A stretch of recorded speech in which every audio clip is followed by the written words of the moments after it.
Well, hello again. For those I haven't met, good evening. My name is Larry Shaw. I'm chairman of your new authority board that's appointed by your commissioners court. The court appointed us, I think, in November. We did some training in some December time frame, and we really started to work some nearly 90 days ago now as the authority board over the Glen Rose Medical Center, nursing home, etc. And what an enormous task we now know we've undertaken. I'm going to introduce some names, but before I do, I've got to tell you, we had a little foul up in paperwork. We failed to post this meeting legally, so in order to not be illegal, something that none of us want to be part of, as nothing that you're in jeopardy of, but us as board members are, we should post our meeting 72 hours in advance in the appropriate place with the appropriate agenda. The mere fact that we mailed each and every one of you a card doesn't meet the law. The mere fact that we had it in our newspaper still doesn't meet the law. So there's only 3 of us here, which represents a minority of our board. So we can still hear the comments that we expected to hear. We'll attempt to answer questions tonight if we know the answers. And we don't have a dog and pony show to put up on the board for you. We're here to listen to you, to give us some feedback about your hospital and the future of Glen Rose Medical Center, the long-term future. To my left, your right, is Gary Whittle, who's a board member. Gary comes to us from Mesquite, Texas. He was on the city of DeSoto and as an assistant manager and department head at various times, long time experience in municipal government. The last 10 years prior to coming to Glen Rose, he's been here about 10 years now. And Gary has worked for a group called Texas Municipal League, and they provide a service of insurance for intergovernmental insurance, a pool insurance plan for municipalities in Texas. And so he's familiar with a lot of government. He's been around it all of his life. That's practically all he knows is government from a job site. And so he brings that to the table. He was appointed by the court as well as all 7 of us. Ernie Rinke is to my left in the center here. Now, Ernie served on the Bosque County Commissioner's Court as a judge. Did I remember right? Yeah, but you didn't have to bring that up. Well, now my instructor that's now out of the room is Angie, and she's given me specific orders to explain, to bring not only that up, but any of the baggage, I guess, that we bring to the table or the experience that we have as part of your board. And that may be why that some of us were chosen. My background was in municipal government. That's all I know. I'm kind of like Gary.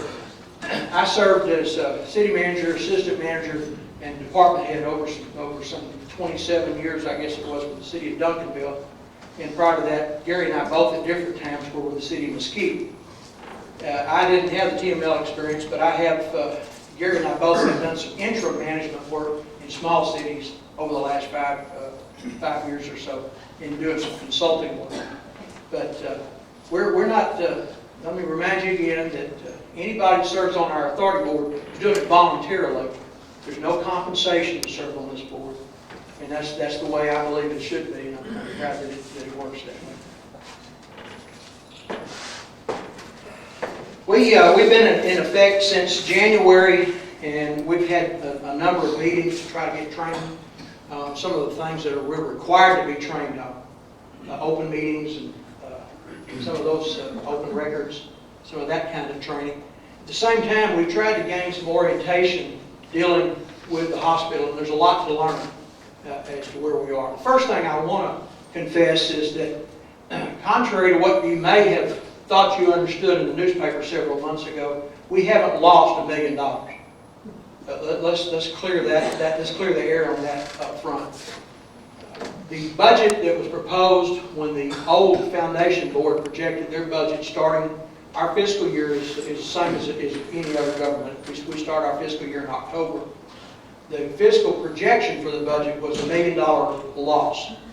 Now, I will tell you that at this stage, as of tomorrow, we will have included 6 months of that year, and we are severely under that number.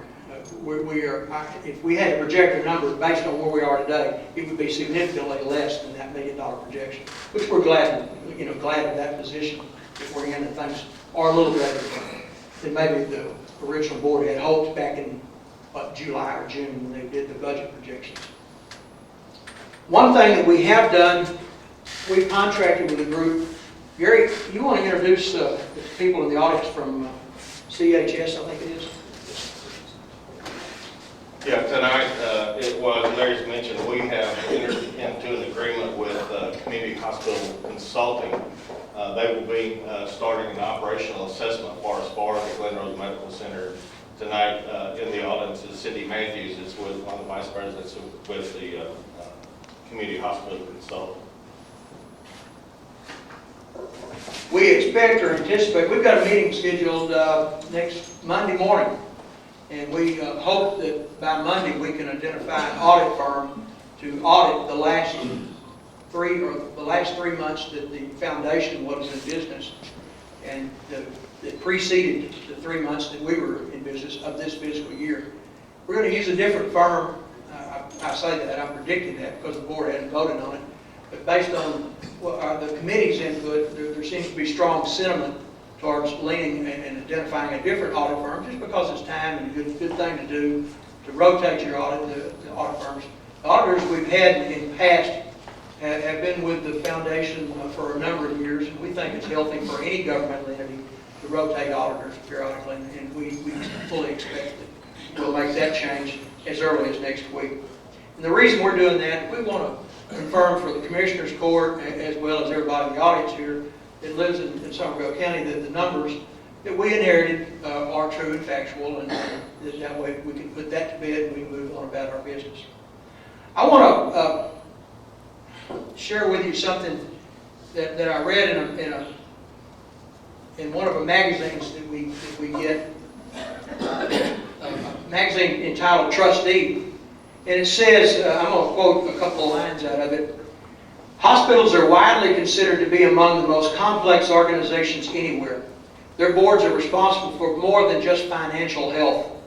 As stewards of an essential community asset, board members are accountable for care quality, safety, oversight of the CEO, and development of senior leaders, the credentialing and performance of the medical staff, fulfillment of fiduciary and legal facilities, and ensuring the organization operates according to its mission. Boards also must be stewards to the hospital's future, establishing the vision for what the hospital must become to continue meeting the community's needs and participating with stakeholders to develop the goals and strategies. Well, what we're here tonight for is to listen to your input, where you think we ought to be, because we can't do a whole lot about the past. Well, we can't do anything about the past, can we?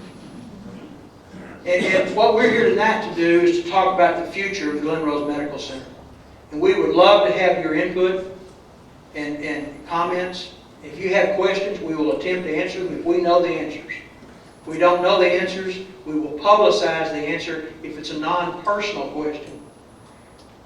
Personal questions we have to deal one-on-one on, obviously. But if it's a public kind of question, we will issue a press release, and hopefully we'll get the cooperation from our local media and get those answers out to the public in short time. Fair enough? Okay. Hopefully we appreciate you, those that signed in tonight. We're not going to bother with name, address, serial number, etc. when you come in. We would just let one at a time to come up. Excuse me. Come to the microphone.